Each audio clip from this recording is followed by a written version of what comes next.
Innal hamdalillah nahmaduhu wa nasta'inu wa nastaghfiruh wa nu'minu bihi wa natawakkalu alayhi wa na'udzu billahi min shururi anfusina wa min sayyiati a'malina may yahdihillahu fala mudilla lahu wa may yudlil fala hadiyalah. Asyhadu an la ilaha illallah wa asyhadu anna Muhammadan abduhu rasuluh amma ba'du. Qala Allah Ta'ala, ya ayyuhalladzina amanu hal adullukum ala tijaratin tunjikum min adzabin alim tu'minuna billahi wa rasulihi wa tujahiduna fi sabilillahi bi amwalikum wa anfusikum dzalikum khairul lakum in kuntum ta'malun yaghfir lakum dzunubakum. Qala Rasulullah sallallahu alaihi wasallam baliku ani walau ayah au maqala Rasulullah. Alhamdulillah bapak-bapak hadirin sama-sama ingin mengharapkan ridhonya Allah Subhanahu wa taala. Bersyukur kepada Allah Subhanahu wa taala.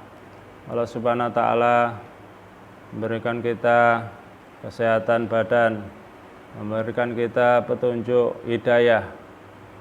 Ini dua perkara ini sangat penting, sangat mahal ya. Kesehatan badan ini juga mahal. Orang diberi tidak sehat, dia pengobatan mahal ya. Dokter spesialis 100.000, operasi bisa jutaan, nginep di rumah sakit yang VIP sehari bisa 200.000 sampai 500.000. Yang lebih mahal lagi yaitu petunjuk hidayah. Kadang-kadang orang itu tahu ini sholat baik, tapi dia tidak ada kekuatan untuk mengerjakan sholat. Kadang-kadang dia tahu ini berbuat baik, tapi dia juga tidak ada kemampuan untuk berbuat baik. Maka hidayah ini perlu kita minta doa kepada Allah Subhanahu wa taala agar Allah Subhanahu wa taala memberikan kita tambahan hidayah. Apakah kita sudah cukup, sudah bisa sholat, sudah bisa puasa, sudah bisa haji? Nah, ternyata hidayah itu ada yang lebih tinggi lagi ya. Hidayah itu ada yang lebih tinggi lagi. Di atas langit masih ada langit ya. Maka kita terus berdoa, terus minta kepada Allah Subhanahu wa taala. Terus kita tawajuh ya, agar Allah Subhanahu wa taala tingkatkan hidayah kita, agar Allah Subhanahu wa taala memberikan kepahaman kita yang lebih. Untuk apa? Untuk bisa mengamalkan agamanya Allah Subhanahu wa taala. Seperti kita duduk majelis taklim ini. Ini majelis taklim, majelis mudzakarah, majelis ilmu. Kita perlu ada tambahan majelis taklim, perlu tambahan ilmu agar kehidupan kita nanti ada perbaikan. Karena menuntut ilmu itu dari semenjak kita lahir sampai menjelang kita ke kubur ya. Thalabul ilmi fardhatun ala kulli muslimin wal muslimat ya. Menuntut ilmu itu wajib bagi muslimin dan muslimat. Hukumnya wajib, bukan sholat aja yang wajib, menuntut ilmu juga wajib ya. Bapak-bapak hadirin sama-sama dirahmati oleh Allah Subhanahu wa taala, hal ya ayyuhalladzina amanu ya orang beriman hal adullukum ala tijaratin. Maukah kamu aku tunjukkan suatu perdagangan? Perdagangan itu yang apa? Yang menyelamatkan kamu dari siksa yang pedih. Perdagangannya apa? Tu'minuna billah, taat kepada Allah wa rasulihi wa tujahiduna fi sabilillah. Taat kepada Allah, taat kepada Rasulullah dan berjuang di jalan Allah dengan harta dan jiwa. Ini ayat menarik sekali, ayat perdagangan, tapi kita perdagangannya apa? Taat kepada Allah dan taat kepada Rasulullah SAW. Ya. Ini perdagangan kita ini nanti akan menyelamatkan kita dari adab yang pedih. Semua ini kita harus berdoa agar terhindar dari adab yang pedih, ya. Dari api neraka. Nah, inilah perdagangan kita, apa? Taat kepada Allah, ikut sunnah Rasulullah SAW. Jadi ini sebuah pengorbanan, karena manusia itu kalau nggak hawa nafsu, nuruti kesenangan, ya berjuang, berkorban. Berkorban inilah berat ya. Umat-umat sejak zaman dulu sudah berkorban. Habil dan Qabil disuruh berkorban. Korban yang diterima seperti kayak disamber api, ya. Orang dulu juga berkorban. Orang animisme pun juga berkorban. Sungai Nil dimasukkan seorang gadis perawan. Demikian juga orang-orang kuno berkorban.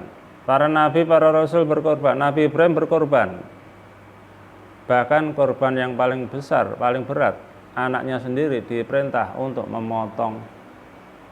Para ulama menafsirkan apa itu?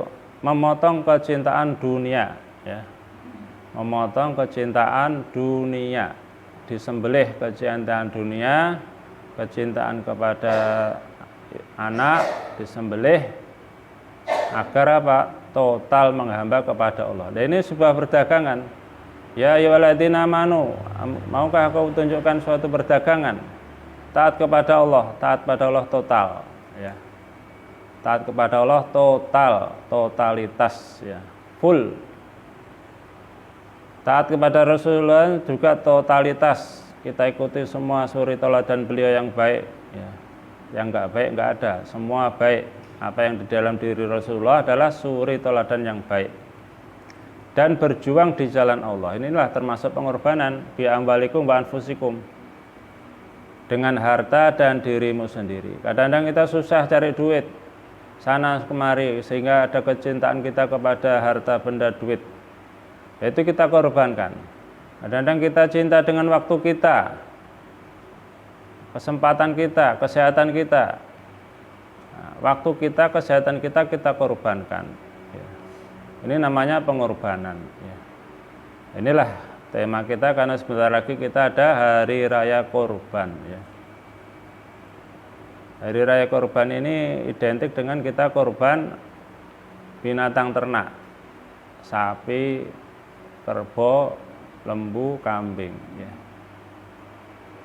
Sebetulnya pengorbanan ini kecintaan kita kepada dunianya, ya. Kalau orang punya duit jutaan korban kambing ya ringan, ya. Tapi kalau korban kecintaan keduniaannya, waktunya kita sembelih, lah itulah yang berat, ya.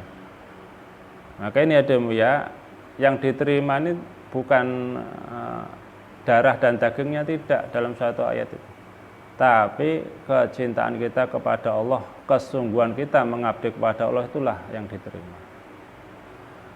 Dan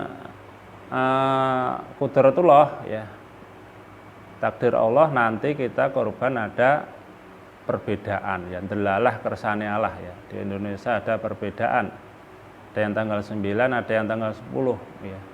Semua orang tanya-tanya gimana wukufnya Jumat, kita di sini kok sholatnya hari Minggu, ya. Tapi ada juga yang tanggal 9, ya, sholat Idul Adha tanggal 9 hari Sabtu. Nah, ini kita menyikapi kita sebagai orang bawah, ya. Nah, monggo don masing-masing, perasaan masing-masing, kemantapan masing-masing, ya. Ikut yang pemerintah, monggo. Apa satunya tidak ikut pemerintah? Ya satunya ya tetap ikut pemerintah, cuma sholatnya dia mantepnya hari Sabtu, ya. Ini di zaman dulu juga sering terjadi perbedaan, tapi bukan masalah ini, ya.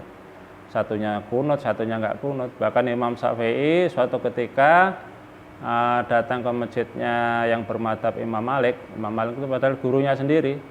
Dia tidak ada subuh, tidak pakai sholat doa kunut.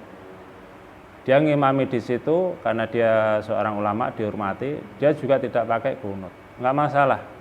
Orang dulu ada perbedaan bahkan lebih tajam, tapi saling menghormati, saling menghargai, ya.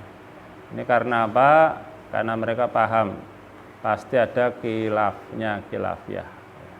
Demikian juga kita ini, kalau kita dewasa, insya Allah perbedaan-perbedaan bisa kita minimalisir, ya. Kalau kita malah bertengkar sendiri, nanti orang yang ketiga yang akan senang.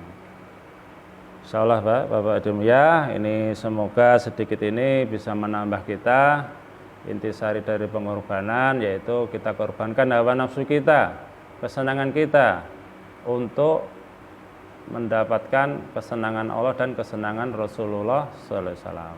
Kurang lebihnya mohon diikhlaskan. Mari kita sama-sama akhiri dengan doa majelis. Subhanallah wa bihamdi, subhanakallahumma wa bihamdika, asyhadu alla ilaha illa anta, astaghfiruka wa atubu ilaik. Wabillahi taufiq wal hidayah. Assalamualaikum warahmatullahi wabarakatuh.